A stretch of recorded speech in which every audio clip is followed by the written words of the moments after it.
So the first thing I want to do is, I guess, let's introduce the hosts. We got Melissa. Go ahead, and who are you, and what do you do? Hi, everyone. My name is Melissa. For those disrespectful. that are new here, I am a designer and developer, former growth marketer, and I own an agency called Eureka. And I'm the creator of this beautiful space now with all these people. And we're also joined by Diego, who I love dearly. Shout him out yesterday. Yeah, so I'm Diego. I'm just a guy from Brazil that does websites. That's me. I love how he undercuts himself. And I'm Devin Fountain. I run Good Time Agency, and I'm also just a little tiny freelance boy in Brooklyn, New York. Today's Flow Party is Flow Party Friday. I know we have an agenda, and it's what dirty politicians do, Maria. But today's is another money talk, but this time it's just about proposals. Basically, what is it? I skipped ahead on my outline. What is the show? We're going to talk about what's the agenda, what are proposals, what's in a proposal, all sorts of things like that. But first, one more thing, I want to talk about what exactly Flow Party Friday is about.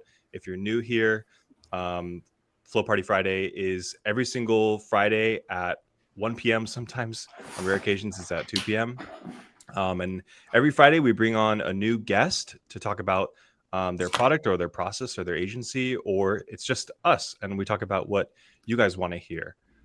So Melissa, Diego, who are some of like the past guests that we've had before, and maybe who's somebody we're going to be having in the future? Yeah, so, from the beginning, we've always wanted to incorporate people that really were very talented, either well known or on the community, or doing something really fun. And we've had, up until now, we've had Joe Moore Designs, Joseph Berry, the guys from Relume. We've had Joe Krug from FinSuite. We had Grid Up We've last had week. who? Grid Up. Great up last week. We've had 3D companies or tools called John Colorful. Saunders. John D. Saunders, John D. D. Saunders, Clark Sanders, Smith, Emily Yeah. Nicolo Neto. Miranda, Yeah. Corey Moan. So just a bunch of people from the community, and all of Yeah, those all the good stuff. recordings. All of those recordings are in the Circle community, which, by the way, For now. we're going to be replacing soon, but that's another topic. So that out of the way, let's get into the actual proposal show. Last time we talked about money, and we sprinkled in examples of what people charged. And this time again, I asked people to send in their proposals so that we could see a variety of what proposals look like from all sorts of different people. I have examples from Carter Ogunsola. I have an example from Matthew Atala. I had one from Adil, but I don't think he ended up getting back to me. So in the meantime, if you have a proposal that you want other people to see, because we're going to be showing examples ourselves, go ahead. Eric shook his head now. Go ahead and DM me on Slack, or you could just paste here in the channel if you're okay with everybody else seeing it in a public format. And at some point during this, we'll show that off and sprinkle that. And you can ask if you want something redacted, or if you want like prices made anonymous, which totally understand. That being said, the agenda, really casual. We don't have to like be super structured, but we're going to talk about what is a proposal exactly, what's in a proposal, what makes for a successful proposal, what should it look like? I mean, visually, maybe even the way that, what if a client wants two options, or what if they don't like a term or two, with a little bit of the thing that everybody liked from last time, which is the role-playing aspect, me being the client and being kind of a shithead and asking for ridiculous things that every designer hates to be asked. So with the agenda out of the way, we just want to ask, like, what is a proposal exactly? Like, what is its purpose for you as a designer, Melissa? Yeah, so for me, it's sort of the official document that my clients get when I need to send them a quote, timelines, scope of work, and a breakdown of the people that are going to be working on their project. Simple. Simple as that. That's what it is for me. What about you, Diego? Well, for me, proposal is one of the last and maybe the most important step of a funnel that starts with the client getting in touch with you. You're having all the conversation with the client to get all the information about the project, and right to the end of closing the deal with the client. So the proposal is one of the last steps of this funnel, the sales funnel, let's say it like that. And which one? It's one of the most important because that's where you have your final chance to convince them to go with you or not. But that's for me as a proposal. I completely agree. That's like, for me, I have done all the schmoozing at sort of the front end of things. Like we've had the meetings, we've talked about price already. Everyone says, okay, that's great. And the proposal is like what Diego said, that last second thing to, basically give them sort of an outline of what it is that we're going to be working on, why you should trust me, how much things are going to cost, basically giving them like a whole capsule of reasons to trust me and going with me as a freelancer, right? Like they get my stuff or they get my proposal and they think, this guy has me, he has me my back. I'm going to be safe working with him. And what do you think its purpose is for the client exactly? Like, I know for us, the proposal often feels like a great way to stay organized so that, when we send it over, we can always refer back to it too. Like, here's what I said, here's what I agreed to. But when it comes to the client, what is the purpose of that? Like, why do they really need a proposal? Why can't we just talk to the client and say, here's what we're going to agree to work on? Diego? Oh, Melissa, yeah, you look like you were going to talk. Yeah, Melissa, go first. Well, I think that it's a more formal approach to sending the cost of the project. And it's just a consolidated view of everything they need to know about that project. So it'll have links to past work. As I said, the people that will be working on the project, the scope of work, what is it that it's going to be included, so they know that, like, this is one of the most important parts of beginning a process of a project.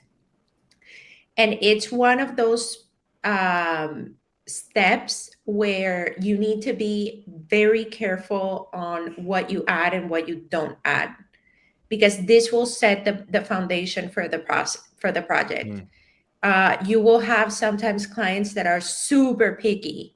And if you don't specify the amount of revisions you have per stage, so for design, you include 2, for development 2, and so on and so forth, they will just run and think that everything's included. So it won't give you leverage in the future by when the project is almost done to say, hey, by the way, I sent you a proposal. I included this here and you accepted it. So it's sort of like a preliminary contract in a way where the client is accepting the scope of work, the cost, and just a little bit more information about the project itself.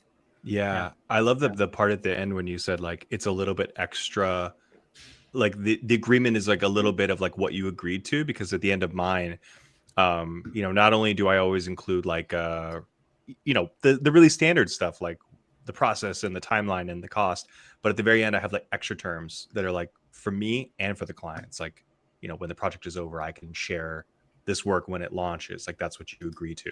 So it's really nice to have the safety for the client. Like they feel safe having it. Like you're held liable. And also, it's really nice that you have it, because then you know that there's some really good things in it for you that aren't just money, because proposals are more than money sometimes.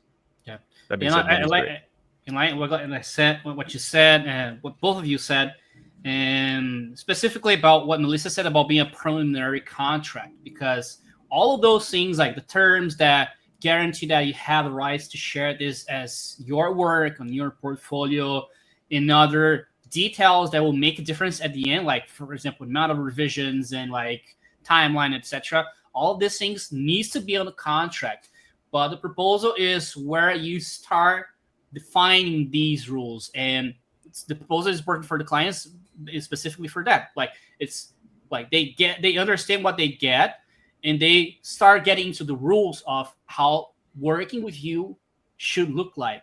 So, for example, you can have like an FAQ section with specific items like questions that clients usually ask, and then answers, because these will help them understand how the process look like, what they have right, what they don't have the right to do during the project. And yeah, that's it. Yeah. So, go ahead. And I think one thing to note is that there's many flavors of proposals. There's people that only add the scope of work and the price, and that's it. There's people like Diego that have a amazing interactive proposal. There's people like me, for example, which I'm going to share, that have a pitch template that I just edit. So, there's everything for everybody, and maybe that takes us to the next point.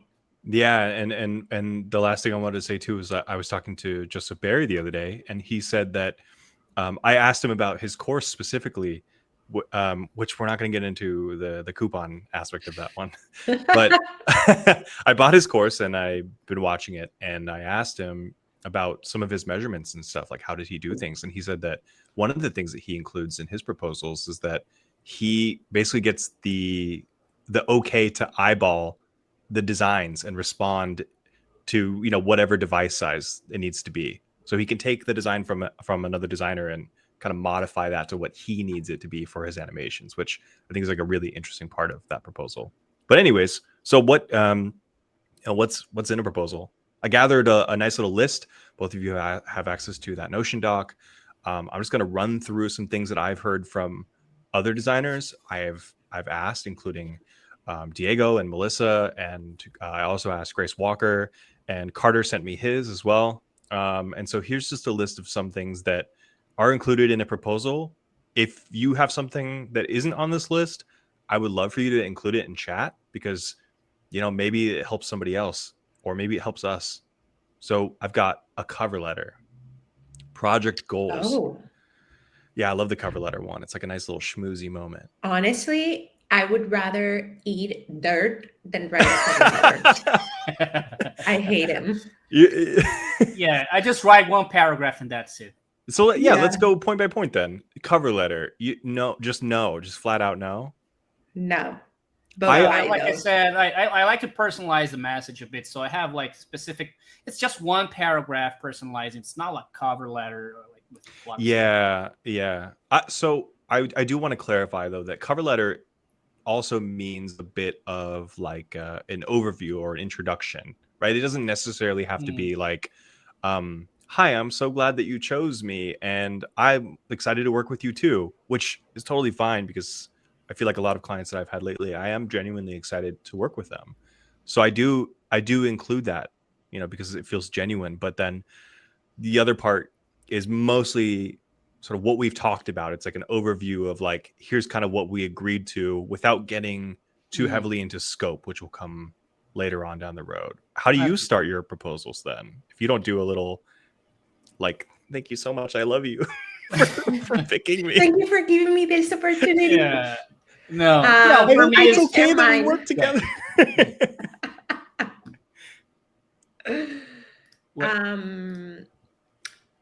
Melissa's going Do to you share want- her proposal. Yeah. Are we sharing our proposals already? We don't have to get into it right now, but Oh, okay. So what should it have? Let's For save the best me- for the last. For me, Sure. it opens up with a cover image, like just Eureka proposal. Yeah.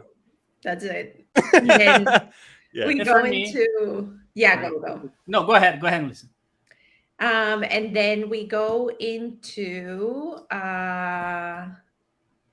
just like the services that we offer, like just a Mhm. little breakdown of like everything that they can get, and a list of all the clients or some of the clients that we've worked with. Then we go into a little showcase, then like the team, and then we go straight into the proposal and the project Okay. timeline. That's it. So what is the purpose of that front aspect of it before you even get into the proposal? If they've already agreed to work with you and you're sending them the proposal, and then it has like, here's our services and other things, what is the purpose of that for you? So the reason is because a lot of our clients find us through the showcase. The website that we have is old. So like I want to kind of like bring in some of the new work that we've done, the new team that we have. So it's just a little solution that I found for the moment. It's not necessary. Like I said, there's people that don't even include that, but I think Yeah. it's cool. Yeah. Diego? Yeah, so my is pretty simple. It's just like the first section saying hi, whatever your name is. Let's work together because I can make your website do a backflip or whatever you think it's cool. And then it's like introduction about myself, like who is me, Diego, as a professional, what is my background. Then I have sections to like convince them that I'm good and I've been doing this for a long time. There's people that work with me, so list of clients, list of latest projects, list of testimonials, all to give the idea of like authority and like trust, right? Then we go into the details of the proposal, like what's included, what's my process, price, etc. So that's how I structure mine. Yeah. I want to go back to the list a little bit before we get off the beaten path too much. But in this list, I'm just going to go over it again to completion. We've got the cover letter, which can also be an overview or just an intro if you want. It doesn't have to be a schmoozy. We got the project goals. This one is assumptions. I don't include this one in mine. I think that this is like more of like a discovery call type of thing. Process overview. So what your process looks like from beginning to end for that particular project, or in general, if you want. A timeline of events. So how you think the timeline will break down. I like to break mine down into 2 to 3 phases, typically, like a design and then a build phase. And then there's tools. I put a question mark next to this one. I know some clients like to know what sort of tools I use for the project. Your tools may or may not align with what they're working with. And I guess it's a nice thing to know that you're both on the same page. The scope of work, which also includes deliverables if you want. So you've got the scope of like what needs to be done, how many pages, what are the pages, and then the deliverables, including maybe low fidelity and high fidelity mock-ups and things like that. The cost breakdown. I've got next steps in here, which is like, hey, what happens after this?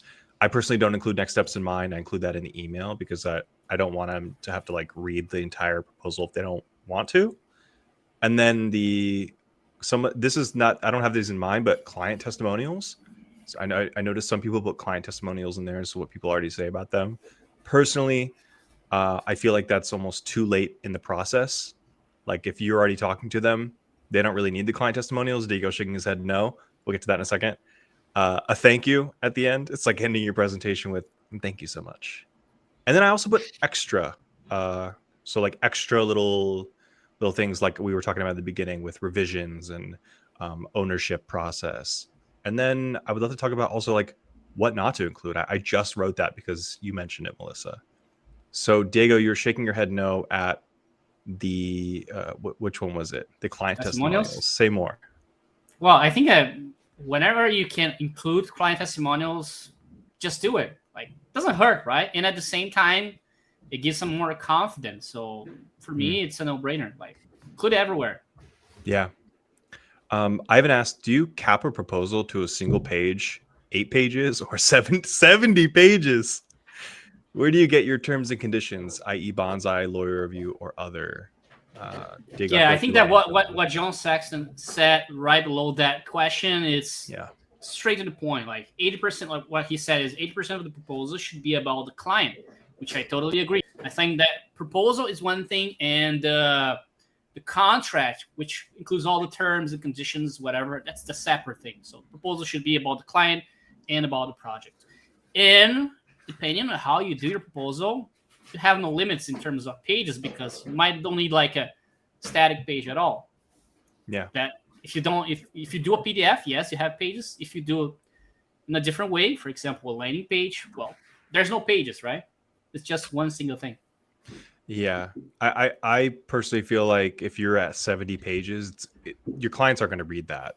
I would understand if the legalese was in there as well, which for me is typically separate from the actual proposal aspect because the the legal documents are always different, as are the proposals. So combining them doesn't really make sense to me.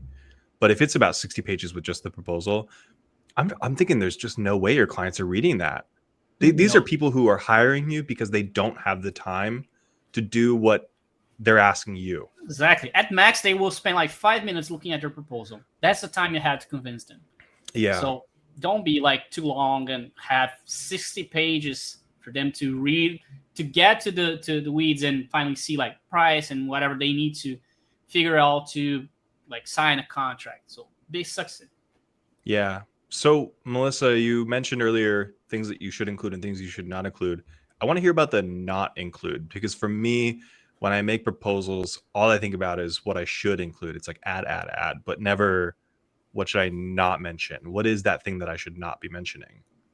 So I remember when we started doing our first proposal template, I was working with my business manager, and he was just like including all the things, Yeah. like brand strategy and how the brand strategy was done, and like how we do a brand design, and how do we do market research, and what are the philosophy that we use, and like all this stuff. And yeah, I mean, it's cool and everything, but nobody's gonna read that. Yeah. I came across the other day, I don't want to call her out by name specifically, as a pretty popular graphic designer, TikToker. And she always shows her proposals, and I think it's great, and talks about like the process involved in that. But every time I see one, I think maybe you shouldn't include that. There's like tons and tons of pages on, like what you said, like philosophy and their way of thinking and things like that. And like what Diego said, the clients they're not going to read this. This is the stuff that, like, they got better things to do. Guys, honestly, like, what clients care is that you have worked with good people, that you have done good work, and that your prices are reasonable, and that the scope is there. They don't give a shit about anything else. So Yeah. the more straight to the point you can be, especially if you're dealing with American clients. American clients, they're no bullshit. So as straightforward as you can, I think the best. Yeah. On straightforwardness, actually I just had a brain fart, so it doesn't matter. John Saxon, basically they're talking about what are assumptions in this context, like in the proposal. And John Saxon said to me, assumptions are a list of what's not included and things clients will need to do / agree in order for my work to happen. Oh, that's actually very good. Yeah. Yeah, that's great. I'd love to show a proposal from somebody else, if that's okay. Sure. Okay, Go cool. ahead. This proposal is from, actually, I gotta pull up my notes, and I gotta open Figma too, because for some reason Figma, It's a Figma. Yeah, it's a This Figma was one, from Matthew. Interesting. which I think is really interesting, because like we always hear about like, proposals from like Notion pages or PDFs, but this one in particular is from, Yeah, you can use the Figma easily with like a DAC thing to create Yeah. presentations. So I'm guessing this is what it is. Yeah, It's, so- this is Matthew's Atalas, right? Yeah, from Atalas, Step I'm not Labs. sure. Mhm. Oh, yeah. One nice thing about doing this on Figma is that you can go extra fancy and use animations. on Exactly. the presentation. So we'll just kind of flip through this a little bit, but this is what they send to their partners for proposals. It's really nice, actually. Cool. And I think that one thing I really love about it, I'm in the presentation view right now. If I hop over, we can see that there's like a whole bunch of pages here. But one B about this is that, like Diego said, clients can come in and they can comment on things. Like maybe there's something that they don't like, and they can adjust these things very quickly. Matthew also said about this, this is a direct quote: when you're trying to pitch for a retainer and you already have a relationship with the client, putting the effort into the proposal is such a good way to signal to the client that you give a shit and you're willing to put the time in to propose something to them, which I think is Exactly. just really great. That's why I always say that presentation is everything, including the proposal. Like the way you present a proposal says that you take care of all the details and you care about your client, specifically if you include like personalized messages and etc. Yeah. So he's got all of his as like these little cards that are really easy to read. You don't even necessarily have to read this tiny description here, but just getting these main points for the development process is just a really easy way to digest all of this. And I love the little 3D elements that are kind of placed throughout. It's really lovely. They go into case studies a little bit, you know, This is nice. what they've done and people they've worked with and what the success of that is. And then they got some testimonials on here with always 5-star ratings. You know, there's something about designers like putting only 5 stars. Like, really? Are you sure? You should get some. I want to see a proposal where Get rid someone of the puts rating. 1 star. Yeah. Like, give me a proposal where someone said like, I hated working with them. Like, give me some contrast.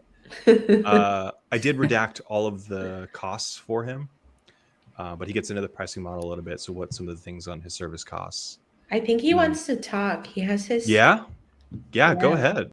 Can we? Yeah, no, thank you guys for going through this. Can everyone hear me? I haven't used Butter before. Yeah. Yeah, we can hear you. Yeah, no. So I guess this kind of started off as an accident. So we use the Reloom library to build most of our designs out in Figma, which we then move into Webflow.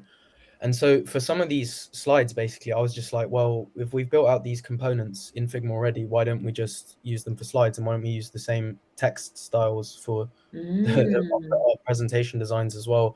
Why don't we use the same colors that we have access to? And effectively, that just allowed us to have the freedom in design, which at the time, like I started doing this was around a year ago. And I couldn't basically build something super beautiful in Pitch. Because back at that point, like Pitch is just it was a bit slow. Like I couldn't move as quickly as I can move with auto layout in Figma.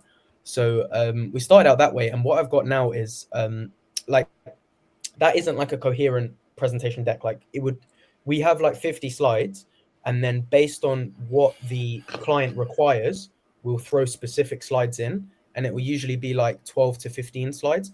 Now, the thing is, I'm actually thinking about moving this to Pitch now, so it's a lot more organized. And as someone just mentioned in the chat, is there a template for this? So I put out like an OG version of this just 8 months ago, and it actually got like 1,000 duplicates on Figma. And I wish I could get that many on Webflow Showcase, but it's not as easy. But yeah, it's been a cool way of approaching proposals, and I found, to be honest with you, like it's actually had a big increase in our conversion rate, because I think it just signals that, yeah, as Devin said, that, you know, you actually put a lot of time in. And then the crazy thing finally is that once you do this once, you don't even need to take that long to adjust it. It's like it takes a lot longer. Exactly. The final point though on that, I guess, would be there's like one little illustration that I made where I used to put our logo, their logo, the picture of their co-founder, and like me. And I wouldn't do that, because once I basically did that when I was pitching, and I just realized it's a bit weird when I was like going through it, because the guy was like, where'd you get my image from? And I was like, LinkedIn. And it didn't come across as like me doing my research. It came across as like me being a bit weird. So being a stalker. That's great. Emmanuel in chat asked, can we get the proposal template? I actually posted the template that they use. Step Labs or Matthew or both introduced that to the Figma community, so you can click on that and download that for yourself and play around. He gave me the personal version, which I redacted the money cost from, but it's great. I love it. Thank you. I especially love, I'm not sharing my screen anymore, but I especially love, there's a slide in particular where it talks about maybe like what it would cost from somebody else, and then what it costs for you and how much they'll save in the next slide. I think that's like a really interesting way of putting that. Maybe necessarily like always objective, but pretty cool nonetheless. Okay, so yeah, back to, I don't even know where we were actually. We were talking about some elements that you'd find and what not to include, right? Yes. Yeah. What not to include. That's the last topic. Yeah. I think I feel like I'm really bad about what not to include. So like if Melissa, if you said what not to include, and Diego, if you don't have anything else, then we could just move on from that, because I'm terrible at them. Yeah, me too. Yeah, I think it's just being mindful that like what would you want to read? And don't be self-absorbed in a way like, Yeah, like yeah. people really want to know everything about me. Like, no, like people just Yeah, want to know about the project, what you can do for them, what you've done, and how much it's going to be. That's it, I yeah. think. Try to be very high level in terms of content, but with enough content to convince them to go with you. That's the right Yeah. measure for me. You know, the book How to Win Friends and Influence People, which could pretty much be summarized in a single little outline on one page. The guy makes a really interesting point that everybody just wants to be heard. And I think that people that create proposals often forget that part. It's not about you being heard, it's about the client being heard. This proposal is not about you, it's about them. So just remember that, like, first and foremost, it's not about you, it's about them. So make it about them. Customize it. Just don't do what Eric said, which is, unless it's part of your brand, and in that case, go the extra mile and put your photos in hearts, like the kiss cam at a basketball/baseball game. For the record, Which I would think be there are very so few people good. could pull that off. That But would unless- actually be cool if it was like one of those like quiche. Is it quiche? What, like a quiche food? type of design? No. yes, Quiche yeah. is like a food. I don't know how to say it. No, I think isn't there a art movement called quiche? I don't know. Now I have to look for Yeah. it. But Yes, there is, Melissa. Very important. Wow. Yeah, I'm getting yeah, schooled here. yeah, it's called quiche. yeah. It's it's like classical painters and founded in 1998, I guess. Mhm. But it's spelled KITSCH. Kitsch. Yeah, and it's Kitsch, like yeah. very like everything. It's just like a bunch of things that don't make sense. So that's what I'm Wow, saying. great. Like the little Like heart shape Applebee's. with your image. Like that would be actually cool if it was like Flowman, like look at Flowman. Flowman has created his own cool brand that Yeah. he's like the superhero from Webflow. So his proposal being very playful makes sense. Tell you what, next time I get the right client, I will put the baseball kiss cam in my proposal and I will Please post do it on it. Twitter for everybody to see. Because that's like my brand. I'm at okay the with beginning, that. when I was a freelancer, I had Beyonce gifts on it. I had like little dogs gifts. And I was closing clients, guys. So everything is accepted. Okay, let's not do that. So what makes for so what do you think makes for a successful proposal then? Like you've handed off a proposal to a client and they said yes. What do you think what do you think makes that successful? Like why do they choose that one? Have you had bad proposals before that you sent to people and as soon as you sent it you immediately thought, that wasn't it. I didn't do it right. Melissa, you can go first. Guys, I literally spaced out. What were you asking? I said, okay, here, let me summarize it in one sentence. What makes for a successful proposal? And in the past, what is a proposal that you have sent that you maybe thought immediately after sending it, I don't think this will be successful, and why? Okay, so the one we had before this, the one we currently have, I would like cringe every time I would send it because it had all of that information about marketing that nobody cares about.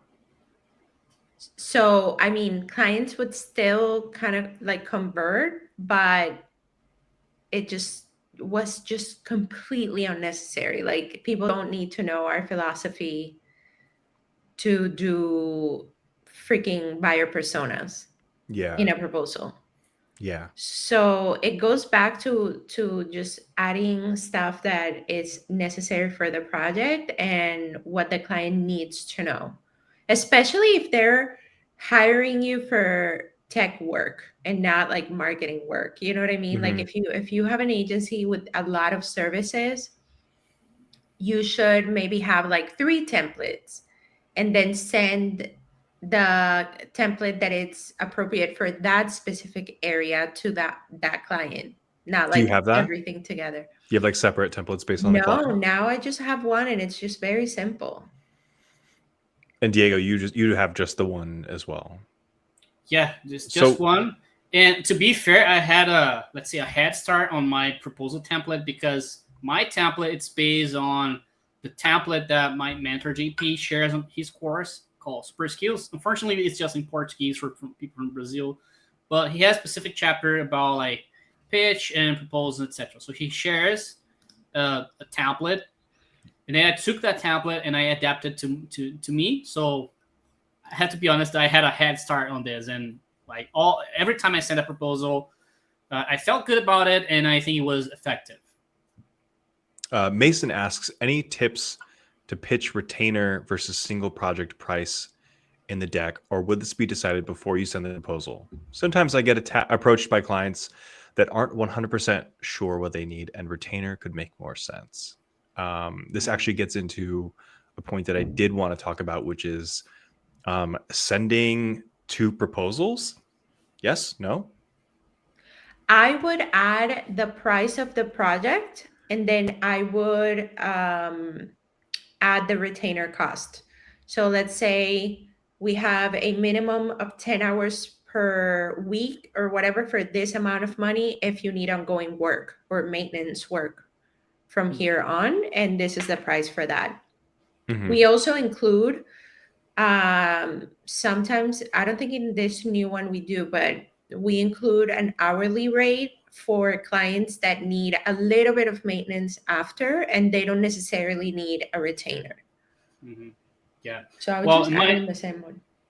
Yeah, in my case, I never talked about retainer before I actually worked with the client before. So like Melissa does, I have like a section on my proposal where I talk about like an hourly rate to discuss like if the project's finished and they still need some extra work, I can give them support by an X amount of money per hour. Then we discuss like how many hours it should take, and then I give them the price, they pay me, and that's it.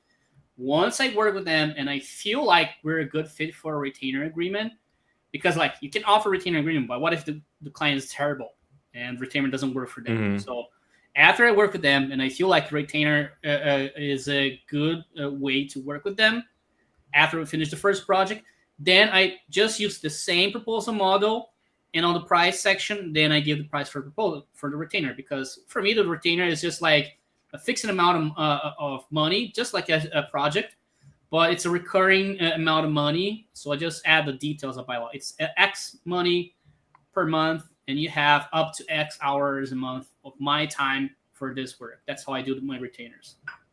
Yeah, I was actually just looking at one that I did for Pedal, the credit card company, where I offered ongoing support and maintenance as a retainer. And I actually included it in the section for process, where I basically at the very end say optional ongoing support and maintenance, basically design support or it's design and Webflow support optionally available at the end of the engagement for a smaller monthly price as a package or separately. And I basically say the add-on is it's essentially a subscription to my agency service, which includes, so and so. And then after that, when I get into the cost, I have the cost breakdown of the project, and then after that, I have that optional retainer cost added to the end. So it's not necessarily included in the final total, but it's like, hey, if you want to add this on, we can talk about it afterwards. I'm trying to read chat as well to see what people are saying. Eric, are you reading chat? Yeah, he is. Kind Yeah, of, he and I'm said off going replying in. back. Yeah. Yeah, cool. I think another thing that it's for me, I mean, obviously I'm more of a designer than a developer. So for me, design of the proposal is very important, and that it aligns with my brand. Mhm. What do you There's mean by people that? Like it aligns with your brand? well, it aligns with Eureka, No, like in the what way? design. Like visually? Visually, yeah, Yeah. exactly. Like using Yeah. the same font, the same colors, the same Exactly. look and feel. Yeah, that's what I said before. Presentations, everything that includes your proposal. So you need to Yeah, be because on point, including your proposal. mhm, Because, like, for example, as a designer, we get hired also, or I get hired to do like decks or to do graphic work. You know what I mean? So when sometimes when clients see the proposal, they're like, "Oh, by the way, do you do like pitch decks? Do you do this? Do you do that?" And an interesting thing about that is that I started only offering web design services, and with time, the branding and graphic work has been increasing because they see the work that we do, for example, like on our proposal and little, mock-ups that we share or whatever. So So you're saying like the proposal itself acts as a marketing point for Eureka to sell more graphic mhm, design and product design aspects. Yeah, mhm. cool. Um, I guess that leads into the point of like, by the way, Brennan Gilbert, don't worry, I will get into your question as well, which he asked, any tips on how to structure a proposal for your first project or whatever. We'll get to that. So what should a proposal look like? I actually asked this on Twitter the other day and I got like 157 responses. And I said, should a proposal look, visually very elegant and beautiful, or should it be just text, make it simple to scan? These people don't have time. Or other, which was basically like, you tell me what you want. And the votes are pretty much dominantly just text, like what Ivan does, like what I do. What do you think a proposal should look like? Visual, basic, elegant, lots of information, very beautiful, sans serif. What are we talking about? Well, I mean, obviously, like I had Beyonce give some mine, so clearly I'm gonna care about the sign. Yeah. But I don't think it's necessary. If you have good work to show, um, you should. I don't think it's important to have like a crazy design. Yeah. Matthew wants to add a little bit here. I'm gonna give you the mic, Matthew. Go ahead. Thanks. I think if you do a design-heavy, long project proposal, a really smart thing to do as well is not just send that as a PDF, but actually send a loom of you going through the PDF. So if it's going to take them 20 minutes to read everything, what I do is I just send I'm too cheap to pay for the loom premium, so I have a 5-minute cap. So I have to get through the whole proposal in 5 minutes. And I find that that's a really good way of showing that you value their time and breaking down the key points of your proposal so they don't have to. Oh, I'm stealing that. I am Hell yeah. stealing that for my next one. That is really great. And I love that That's a great tip. I love that the 5-minute constraint too is both like a negative and a positive. Like it sucks. I'm sorry you don't pay for Loom. I don't either. But like it's also really great because then you have to keep it under 5 minutes specifically for that. I was client. just You're not thinking wasting of that. I'm time. like, damn, I'm gonna cancel Loom. There's benefits, I use there's benefits to being CleanShot. in a recession. I'm telling you that. Yeah. I use CleanShot to do my videos, but I had never considered doing a video to walk through a proposal. I like to do a lot of my things asynchronously. Like when I walk through something, I hand them a video, but Oh my I had God. never considered a proposal for that. Yeah, that's really cool. Honestly, like Loom has become my best friend because Yeah. now barely any clients ask for meetings for revisions. Oh, it's great. And then they Oh my respond with one God. too. Yeah. We need to talk about that too, like Like revisions, asynchronous. how Yeah. Oh, asynchronously or like meetings, how to handle that. Yeah. Let's add that to the series. I was gonna say, is that something you add to your proposals too, like revisions? Because I add that as Yeah. like an extra step, like about like revisions per phase. They get, and then it's like an hourly price after that. And my hourly price hurts because like I Yeah. don't want to do more revisions. Hell no.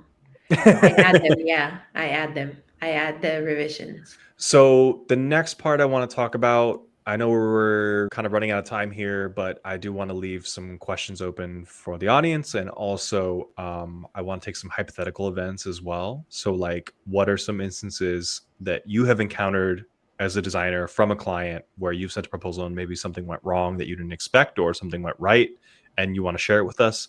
What are some examples of that? In the meantime, I'm going to share Carter's pitch deck. I think he's busy right now, so he won't be chiming in. But I love this dude's work, so I'm actually excited to see this. I've had it open the whole time, and I have not looked at it myself yet. So this is the first time I'm seeing it too. Nice. Preview is weird sometimes. There we go. Art director and independent. Okay, cool. Oh, look Little photo of the man himself, the boy. at it. 2 Chains. He worked with Two Chainz. Nice. I hope Carter's here Wow. and chimes in on that one. That's pretty cool. There's client awards and recognition. That's cool. I like that he lists that. Services and capabilities. Design thinking.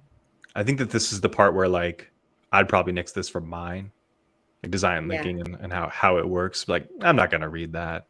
But you know what? He does something successful here, which is look, he put how to win friends and influence people right here. He put it there. Yeah. Nice. I think he does something successful right here where you as a client are reading this and you go, I'm not going to read this. Oh, okay. It's highlighted for me. I'm going to read that. Like make Yeah. your proposals really scannable Yeah. and make them easy for humans to read too. Like you don't have to put like process. These are the Mhm. phases.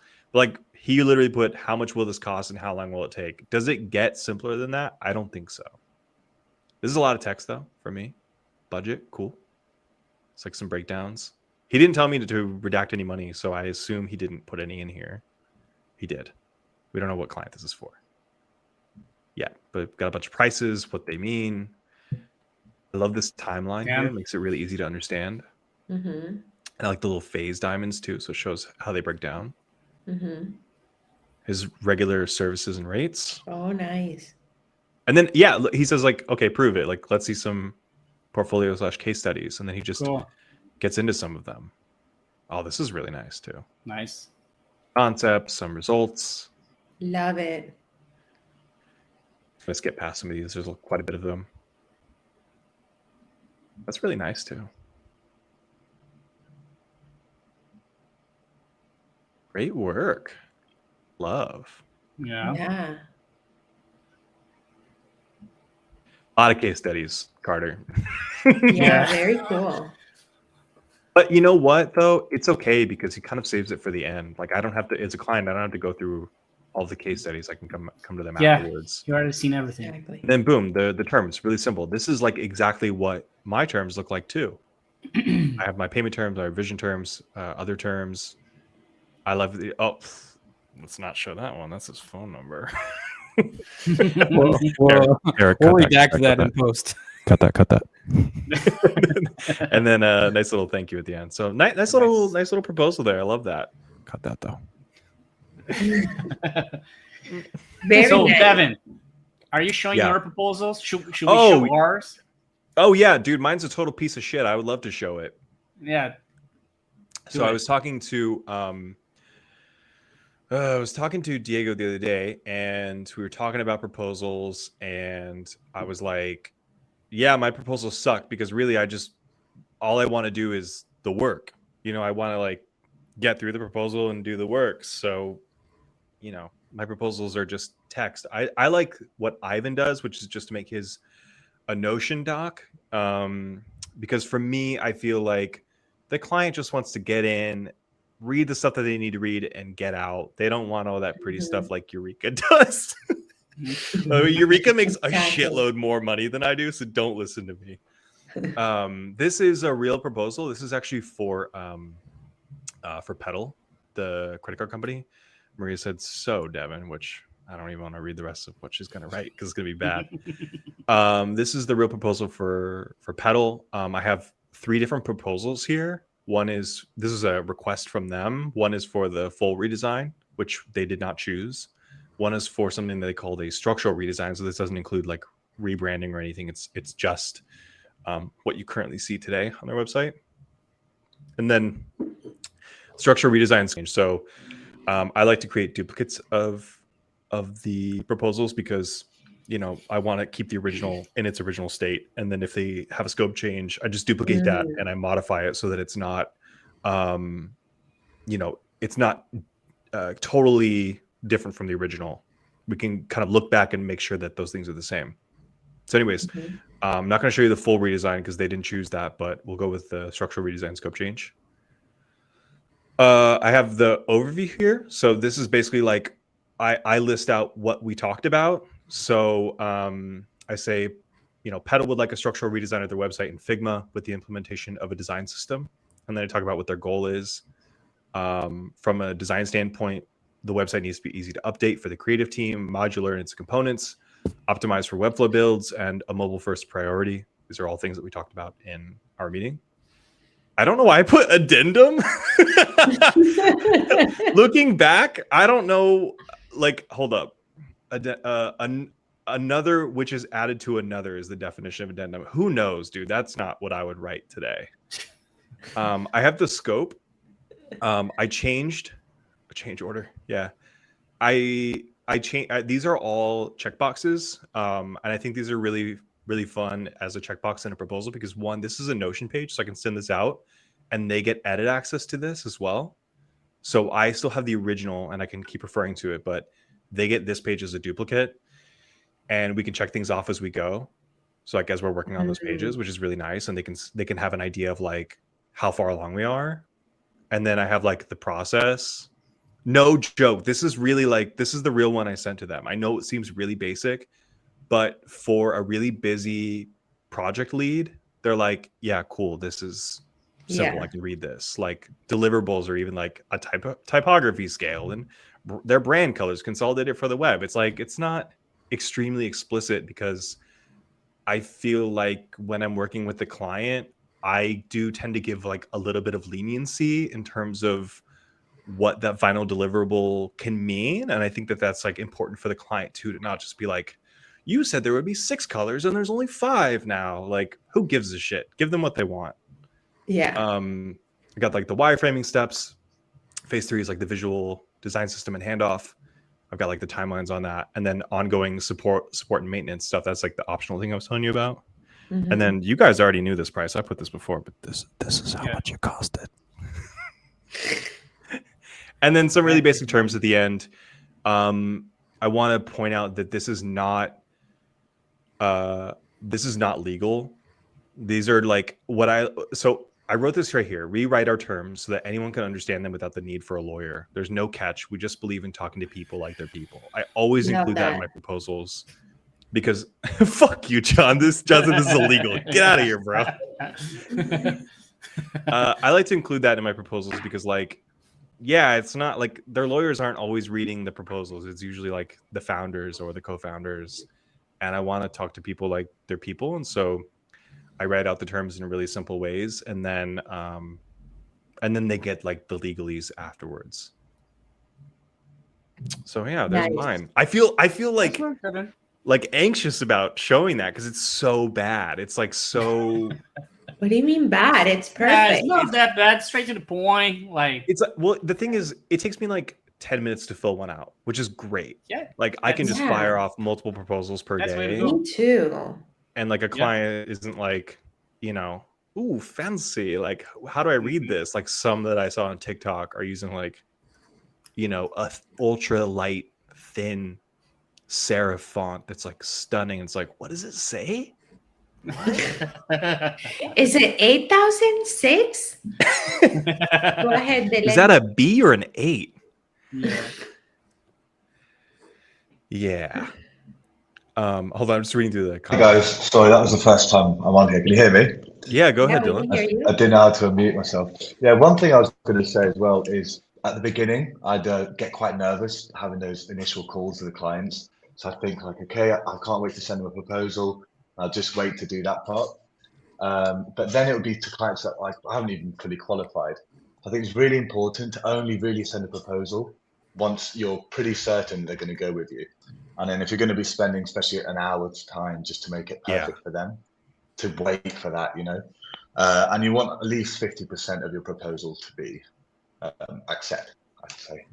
Mhm. Yeah, I do the same thing. Like if the client is like, if I know for like really both feeling it, I'll send one. I only had one recently where I sent a proposal and just got ghosted, but I don't feel bad because it didn't take me long to fill it out. And like, I don't know, I thought we were vibing and I was looking forward to it, but Damn, you got ghosted.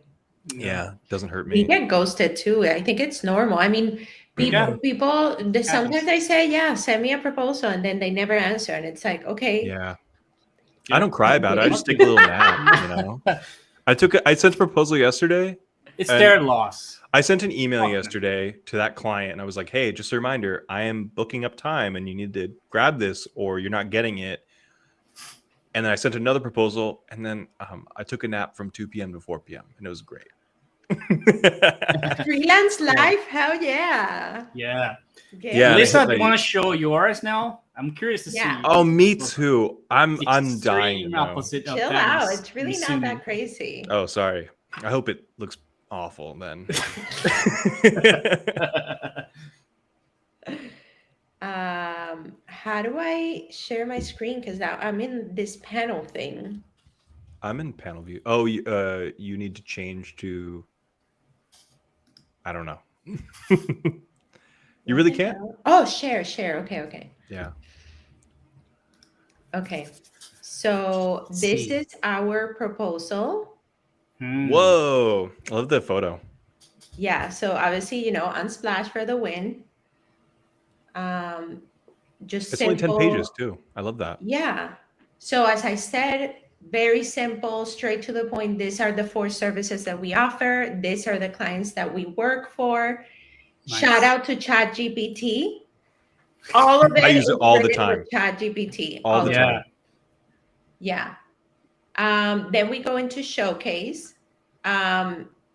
This is great. Basically just saying what we did on this project. Obviously, this is a template that Ty did, my partner. We write how long this type of website takes, so that the clients know exactly like, oh, I want something like this. 8 weeks. Okay, yeah, I can do that. So maybe they'll add branding or they'll add copywriting,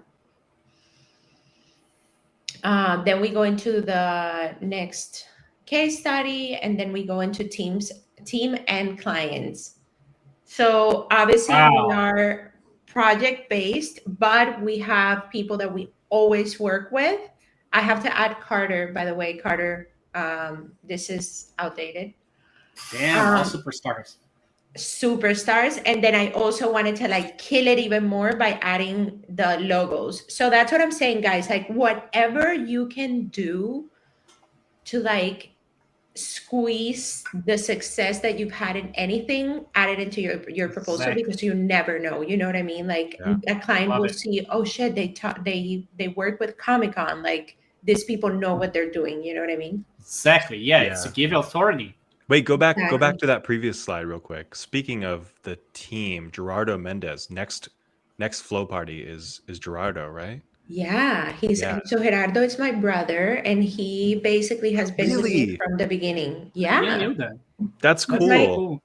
Yeah, he's my business manager, and he's also a market researcher. He helped me basically settle Eureka when I transitioned from freelancer to agency, and then he helped me start the flow party. So all of those old emails that sometimes you get that are automations are things that he designed. And obviously he's not a designer, but we were trying our best. Yeah. So then we go into the proposal. So this one, for example, was a Shopify proposal. Just added a little bit of information, the scope of work, so all of the pages, and then at the So end, simple. the revisions. I love that. Super simple. Yeah, very It's nice. it's really simple, but it feels Eureka to me, which I Yeah. love. That's true. Exactly. Then we have the price per page. We get a lot of clients that will have a budget but really want to work with us. So we will give them the price per page, because maybe they'll be like, okay, maybe I don't need a contact page, or I don't need this page. So they'll be able to play with the budget like that. Then went to payment, 50% down, 30% on design delivery, and then 20% final delivery. And then we go into project timeline, 4 to 6 weeks. Nice. Super simple. This is what we have. So they know exactly the step-by-step. And that is all. I love That's the proposal. I love that your timeline too isn't really strict and you're saying like week 1 we will do this, week 2 we will do this. You're basically like, Yeah. You're here's describing the process, right? This is more, Yeah. it's a product timeline is like the process. It starts here with mood board and go to the design, the build, and revision. Like that. Like if one step of the process takes longer than the other, it doesn't matter because you're saying it's 4 to 6 weeks. Like what if the mood board and concept just theoretically here took an ultra fast 2 days, like the client was like on it and you were on it, it took 2 days. Really that leaves you with like 4 to 6 weeks left of like the rest of the good stuff that you want to do and like really put polish into. That's really great. Yeah, I at the beginning I used to even write like a specific date that the project was going to be done, and little by little I noticed that that's like the worst thing you can do. It's better to Yeah. say 4 to 6 weeks. Week 1, this will happen. Maybe like if you want to be super nitty gritty, but I like to keep it pretty open. What I do is almost every week I send the client a loom, giving them the update of what we've been working on, and they love it. Nice. Yeah. Nice. I do the same too. Send an update.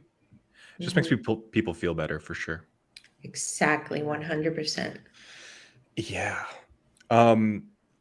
I guess, if there are no questions from the audience, that kind of brings us to the end unless you guys want to talk about more stuff. Conversion rates. What Maria? Conversion rate? Conversion rates. Conversion I don't rates. even know. Average. Yeah, you want to send proposals percentage-wise. What's like to be expected? 20% from all the proposals sent. I'm trying to figure out which proposal is best. Right? I understand. I do.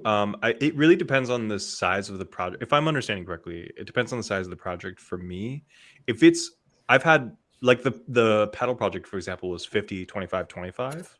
Is that what you're asking, Maria? No. No, I think she's asking if like out of 10 proposals you send, how many do you close a deal? Yeah, more or less. So imagine you're a freelancer, you're starting Okay. to think about going freelance and get frustrated because you have a lot of your proposals rejected. What's normal average? On an average. Well, I think what Matthews said, or no, it was Dylan. I don't remember who said it. I'm sorry. About like, you just raised your hand. About like not sending proposals to clients that you're maybe not sure of. Like, I think at first I would just fire off proposals because I wasn't sure if one would pick me or not. And like, I was just desperate for the money and I would take it. But like now I only send proposals to clients that like I'm really feeling sure of. And I would say it's probably like 75% say yes. That's amazing. Yeah. So I on the think whole that- funnel, on the whole sales funnel, when I started talking with clients, I had a long conversation to decide on scope and see if it's a good fit and if it feels like a project that like both sides will work together well before sending the proposal. Just like Devin said, like get a feeling of the client before sending the proposal. Yeah. I think the money is, let's say, 9 out of 10 they close the deal. And After when that you guys were conversation. starting, these 12 people that are starting, right? Oh, probably like 1 in 4, maybe not. Yeah. Like Depends when on I how your first started proposal. out, yeah. Yeah, How, of course, how good your proposal is. Yeah, because I Right? see lots of people Yeah. getting frustrated with rejection and being afraid of rejection. So what you guys are saying is that if you send random proposals, the conversion ratio is less. Exactly. Yeah. That's why I always say that presentations, everything that includes a proposal, is one of the last steps of the funnel, and that's fundamental for you to close a deal or not. So if your proposal is crazy good, it makes people say, "Wow, this is a great person to work with. I think I trust them. Let's go." This will definitely increase their conversions. Yeah, I don't get scared about like saying my prices anymore or sending proposals. Like Maria, you were saying like, are you scared that they'll decline it? And like now my mindset now is if they decline it, who cares? I never had the money anyways. Exactly, but that comes from experience, right? If Yeah. you're older, but if you're starting out, you're younger, you've never sent any proposals in your life. Take it till you make it. Yeah. And like, dude, trust me, like, even though I've only been doing freelance for like a year and change now, but even before that, I would do freelance on the side sometimes. And I still have days where I'll send a proposal, I hear a no, or I don't get a response back, and it gets me down for sure. But like I try not to let it, but it absolutely still happens. Like I will admit that for sure. Yeah. Like, of why do you think I course. took a nap yesterday? Because I was feeling like shit. Of course. Yeah. Yeah. We that happened with us with a client that I wanted so bad. She was like a famous person and I was dying to work for it. We even did a demo for her. And Oh, they literally like went with somebody else. yeah. How about That's nice. I have another question with my clients, not web design related. Mhm. I found out to be useful when I'm interested in working with that client. When they reject an offer and they are kind enough to reply, I just send them an email thanking for the opportunity and asking them what I can do better and so on. Those sorts of shit. Mm. And That's a usually good idea. the client gets back at me after a while for another work because I get the communication flowing. Do you guys also do that? No, but I like that. Yeah, that's a good idea. I used to do it for like interviews and stuff. I'd be like, "Thank you for giving me the interview," and then I really stopped caring because it's No, you like, don't have to say thank you Yeah, for I mean, giving yeah, the opportunity. only Oh, do that okay. for the clients you really want to work with, right? Yeah, Not just everyone. say thank you. It Yeah. was a pleasure. Something like that. Working, making the proposal if you are available in the future, and something nice to again get the communication going, and Yeah. so that they remind you of later. So Yeah. for me, quite a few people in the community have interacted with me before. They like know my personality. Some people here have met me in person. For me, I start the call off very professionally, very cordial, and if I can sense that it's going in the direction where we are going to end up working together, or I want to work with them, then like my real personality comes out, and I give them like my genuine self. I try to show like my real excitement. It's almost like the reverse of when people tell you like when you're dating, like don't be overly excited. You don't want them to know that like you Yeah, really yeah. like them. Like don't go off that early. Don't play Yeah. it cool. I Instead, think Devin, instead, this TM. I think after a refusal, if the client takes the time to answer you back, yeah. I think it's polite. Okay, not just send them an email say "fuck you, your loss." Man, Yeah. I Or ghost them. have been trying to say no to a client for like weeks now. I've been going back and forth with Diego on it, sending Ah, yeah, screenshots that of what one. the client has said. That's And at this hilarious. point, I'm so close to just writing an email. Fuck off. Just do Right. it, Devin. Yeah, that one deserves it. He's I'm actually very good with that. I flat out closed the sign up portion of my website because this guy found a loophole, and I'm like, bro, you are done. I am done doing this because of you. What? Yeah. That's a cool story. It's all good. We found a loophole. Just what Yeah. for me works very well to end those kinds of interactions. Just send them an email with numbers and costs. I did, and he Yes. said, "But you said this," and I said, "No, That it that changed. says whatever." Yeah, it's hilarious. Okay, but wait, the moment we've all been waiting for. Let's see Diego's proposal. Ah, Yes. Yeah, I love Bro, I showed mine a couple times. Do I have to The show Emperor mine of again? proposals, the king, the master. I love your All proposals right. so much. Like, Oh, damn. Sorry. Wrong. Yeah, that was impressive, Diego. By the way, the AIDP list. Oh, yeah. yeah. oh, I didn't see Yeah, it. thanks. I showed my proposal on the ADP list session as Yeah. well. So yeah, it's Oh, just like okay. the same. I've seen your proposal so many times and I still like I it. know. So Okay, so let's get to it. Let me just move everyone to the side so I can see Also, everything. really quick, Diego, is this a CMS item? Like, what is this for clients? Or it's like a one-off page? What? Each It's, client it's is it powered a by CMS item? CMS. Oh, it's powered by Oh. CMS. Yeah. Yeah. Well, Each let's say one have a that little bit- no, this yeah. is not a CM. So first of all, let's introduce this. So my proposal is not a PDF and it's not a Notion template. The actual landing page inside my website. So it's a landing page. Why a landing page and not a PDF? For me, I think that one of the problems with static assets, like what if the client's reading your proposal on a mobile device, on a phone, which is very, very small screen. So they have to pinch to see the PDF. And So I think that responsive template, like a landing page for the proposal, gives them a better experience because they have full control of how it looks on mobile. That's one of the reasons why it's a landing page. And it's easy to update. Like my proposal, I take like 5 minutes to duplicate and personalize a few areas and send to the client. So that's all. What's that? I've never seen this before. It's a weird Chrome thing. It's okay. Your co-host said they're going to leave you. You're on your own. So they all walked away. Oh, yeah. Good. Thanks. Thanks, guys. Thanks, guys. Okay. So, yeah, it's just a landing page. And let's say that half of it is powered by CMS. But it's not a CMS. It's a static page. I have some CMS collections for this. And the other half is just static stuff because I might have to tweak a few sections or not. But, again, it will take me 5 minutes to customize.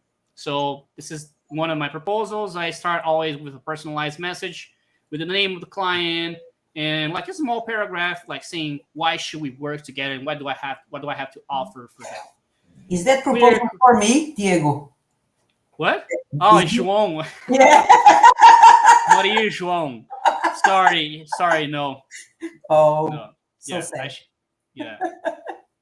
So yeah, clear call to actions to like either book an appointment to talk about the proposal or let's talk via email. So easy stuff. Then they start scrolling. Next section is like a bit of background about myself. It's a little bio section. They get to see my face. What is the person behind the business, right? A little bit of my background, like how much time I've been doing this, what I usually do, like what I have to offer. So this is a section for me. It's like for people, for clients to connect with me, so they see my face, they see what I have to offer, what I am. So I work my personal brand a lot, and I think this is important for them to feel connected to the person. So that's why I have my face on my proposal. Then next section, this is powered by the CMS, recent clients I worked with in the past month or past year. So these are all clients I work with. They can just like click and see my projects there because I just do websites, right? And this is like the start of the section where you show them that you're a professional, you work with different people before, not doing this. You're doing this for a long time. So it's start of giving them a sense of authority. So this guy is doing some good stuff. So all of these clients are working with him. Recent projects, again, to like give them more confidence that you're a good person. Why the screenshots are not loading? Okay, it's loading now. So screenshots on my latest projects and links, so they can just click and see them in real time. Again, for the sense of confidence and authority and trust, all powered by CMS. Next section, testimonials. Like I said, I think testimonials is important. So they see like what are the names of all of these clients above, like who are the person behind those business and what they had to talk about me and all the process of working with me. Inspiring more trust, obviously. And this is, again, powered by the CMS collections. Then I have a section which includes what are the things that are included on this proposal. So what I will do for you. So I will do some visual design work. This is static stuff. So I personalize this message a bit depending on the client. Like style guide, I'll do like a style guide for your project on Webflow. Then we have the design, implementation, and development of the project, animations and interactions, and that's it. Then I explain my process, again, to show them that I am professional. I have a specific process from the beginning to the end of the project. This is how it will work. So the foundation of the design process, then we go to the development process. We refine the project on Webflow. We do some testing, then we publish, and that's my process. Then I have this little section here that I include this for, let's say, it's more of a psychological thing.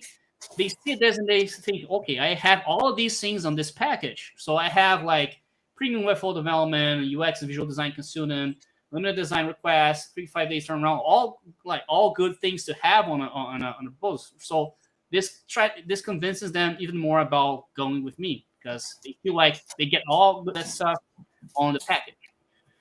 Then the part that it's important, right? The price part. So I explain what is this proposal looking like, what includes design and Webflow development, the cost, expiration date. Yes, it's really important to have an expiration date because like If they come next year and say, okay, we're ready to work on this project, today's price is not yesterday's price. Things that are different. So you must have an expiration date. And then simply just talking about the estimated project delivery. So I get an estimate because we never know. The scope might change during the project. It might take a lot of time to go back and forth between feedback loops. So it might be like 4 weeks, but might be 6. So it all depends. It's always an estimate. So no hard, strict rules or timelines here. Then I have a section with frequently asked questions like what clients usually ask me after they see a proposal. So what are the payment conditions? How the payment is broke down? What if they want to include something new after they sign a contract, like something it's like it's called change. So how that happens? How can they see the progress on the project? What are the available payment methods? So all the small stuff that they need to know before they close the deal with me. And then the next section is next steps. So having clear actions for the next steps is important. I talk about the expiration date of this proposal, and I describe what are the next steps for them. A huge call to action for them to actually take the next action, which is either booking they can just book an appointment with me to discuss the proposal if they want, or they can just say yes and we're good, and that's it. So I try to keep my proposal really on the brand. Like if you go to my portfolio website, you'll see that it's very similar to this. Even the top section is exactly the same thing. Just reuse the top section of my portfolio website. And so for me, like I said, presentation is everything. So presenting a proposal in the best way possible, on brand, with good interaction. So it's an experience. The whole proposal is also an experience. And it has all the things that are important for me. So things to inspire trust, confidence, and authority. Things that allow them to connect with me as a person, and all the questions they will probably ask after I send the proposal. Description of what's included, what is my process, and that's it. That's how I do my proposals. And all proposals, yeah. I love that it acts as sort of like a dashboard in a way too. Where it's like it's not quite just a proposal of like what you're gonna do for them, but you've also got the ability to like schedule one-on-one with them, or see like. Devin, can you move closer to the mic, please? Yeah. Sorry. I like adjusted it, and then I don't know. No, You got It's not super quiet. Well, Is it quiet now? yeah. you know what I love in Diego's proposal? That he's not afraid to show the price. He has a large number saying to the client in your face, here it is. And because he's not afraid to show it, I guess it's psychological that he's not ashamed of it because he deserves it. Mm-hmm. If you place it really small so that you're kind of ashamed, people don't feel that you're entitled to that. I think I love that part. It's a small detail, but precious. Yeah. Awesome. Okay, so now that we saw all of the proposals that we had, are we gonna do some role playing? I feel like we're like way. Am I still quiet? No. Yeah, Okay. volume is okay now. It's okay. Why am I so quiet? Okay, so I feel like we're way past. That should be like your personality here. Like, hello. I feel like we're like way past, The bedtime? yeah. Oh, come on, let's role play. Don't be No, because there's people that are really late, so it doesn't matter. Like, everybody saw the proposals, and like, Yeah.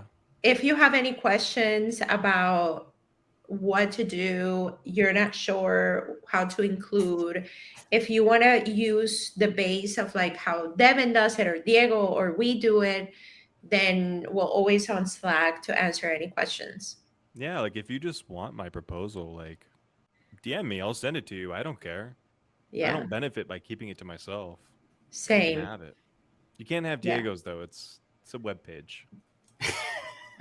You should do a clonable, Diego, You should of do a a proposal. I'll think about it. I think people deserve it. Yeah. So what's next in the series, y'all? We did pricing and proposals. Oh, What's what next? Melissa said something earlier. The like how Contracts. to handle asynchronously. Oh yeah, we talked about also about adding contracts. Yeah. That one's probably gonna be fun. I don't know how fun that's gonna be. Oh, it's Yeah, contract is stuff. so Ugh. boring.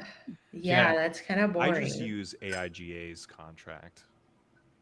Yeah. Yeah. We actually had a really good client that's a lawyer who we sent her the contract and she was like, I'm gonna write a contract for you guys and give it to you guys for free. And we were like, oh, okay, thanks. Yeah, that's Cool. that's good. That's good. That's good. Yeah. Yeah. So Yeah, so I contracts, guess we can do that. onboarding, project management, how to Oh, get clients. Like these are all ideas people have thrown yeah. out. I want to be in the audience for the like how to organize your client project. It's like I'm always just like, just add me me your too. Slack. We'll talk about it. Yeah. Oh, I have a good framework. I Oh, forgot I the can share question. that. I forgot the Cool. question. When you Time, quote for like a what are we gonna logo, talk about? Wait, When Maria, you- your question? yeah, when you quote for a single page, how do you limit the size? Because there are clients that Oh, are yeah, happy. I saw that question. Okay, so in my situation, for example, I have different tiers. So, for example, Oh, we talked about this last time, right? Yeah. a simple website that has up to like six to seven sections, which is like kind of like the normal thing. I will charge, and like very basic animation, maybe I would charge like 1,500 for it for a one pager. Then like something that has more animation, 2,500. Then something that it's more like a storytelling type of thing, but it's not that crazy still. Like it still can be like award winning, but like not really. 6,000. And then when we're talking about like complete, like this is a freaking video game, 10,000. Like a Joseph Barry type. Right. Yeah. Marseille was telling me that they do the same thing where they've got like, it's almost like that page is like a cashier flow or whatever. Yeah. Like the first tier is like, it's just static. It loads. It's done. Second tier is like a little bit of animation. It's nice, whatever. Maybe a little loader. The third one, like you're saying, it's like, Carter's website, like a video game interface, Exactly. like a dashboard where you're scrolling and all. He just connected. That's so funny. Yeah. Oh, what's up, Carter? We were talking about your. Hello, I'm back. I literally had a client call, big budget for sure, so I had to take my time. Yay! Yeah, nice. Yeah. Money. Money.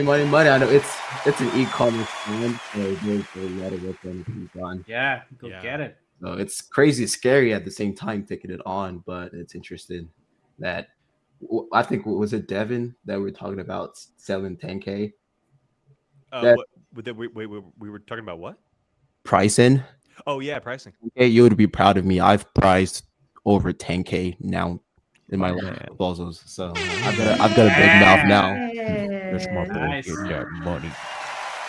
Oh, I'm so happy. Bravo. Yeah, last time we were Get it, talking, man. he's like, "I will charge this." I'm like, "No, it's worth No. more than that, buddy." That is so Sorry, good. I Okay, appreciate guys, it. so I'm going to stop the recording. Whoever wants to stay, for the people that are new here, we have now something called the after party where everybody can get loose and share whatever Things they get messy. want. It's just like open flow. So whatever you guys want to talk about, we'll be here.